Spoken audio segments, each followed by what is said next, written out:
ખંડેરાવ માર્કેટમાં ફ્રૂટના વેપારીને ગાડી હટાવવા બાબતે વિધર્મી યુવક દ્વારા મારવાની ધમકી આપવામાં આવી, જેથી વેપારી અને આસપાસના દુકાનદારો દ્વારા નવાપુરા પોલીસ સ્ટેશન ખાતે ફરિયાદ નોંધાવવામાં આવી। વડોદરા શહેરના ખંડેરાવ માર્કેટમાં વેપાર કરતા વેપારીને ધમકી આપવામાં આવી છે।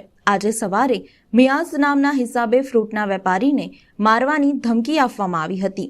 ફ્રૂટના વેપારી ગાડી હટાવવા માટે ધમકી આપવામાં આવી હતી અને ફ્રૂટના વેપારી થોડી ક્ષણોમાં ઘરે જતા વિધર્મી દ્વારા ફ્રૂટના વેપારીના ભાઈને આવીને મારવાની ધમકી આપવામાં આવી હતી। એક જ કલાકમાં 20 થી 25 છોકરાઓ દુકાનની આજુબાજુ આવી ગયા હતા।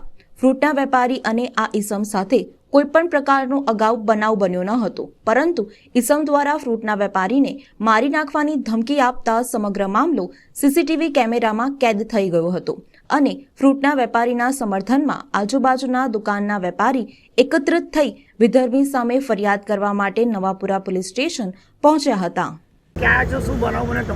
મેં નવાપુરા પોલીસ ચોકી આવ્યો છું આજે એફઆઈઆર લગાવવા। મારે ખંડેરાવ માર્કેટમાં ફ્રૂટની દુકાન છે।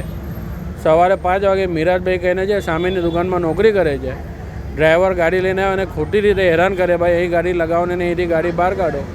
પછી મેં એને કીધું ભાઈ તને મારી ગાડીથી તકલીફ શું છે, મારી ગાડીને હેરાનગતિ કરવાની નહીં કે સારું કહીને જતો રહ્યો। પછી 10, સાડા 10, પોણા 11 વાગે મેં દુકાને નહોતો હાજર તો મારા ભાઈને એને ધમકીઓ આપી કે 15-20 જણ માણસો લઈ આવજો, તમે બંને ભાઈઓને હું મારીશ। અને પછી થોડી વારમાં જોઈએ તો 20 જણનો ટોળો સામે ઊભો હતો। સીસીટીવી કેમેરામાં ફૂટેજ છે જે એને ધમકી આપી છે, એમાં ક્લિયર દેખાઈ રહ્યું છે।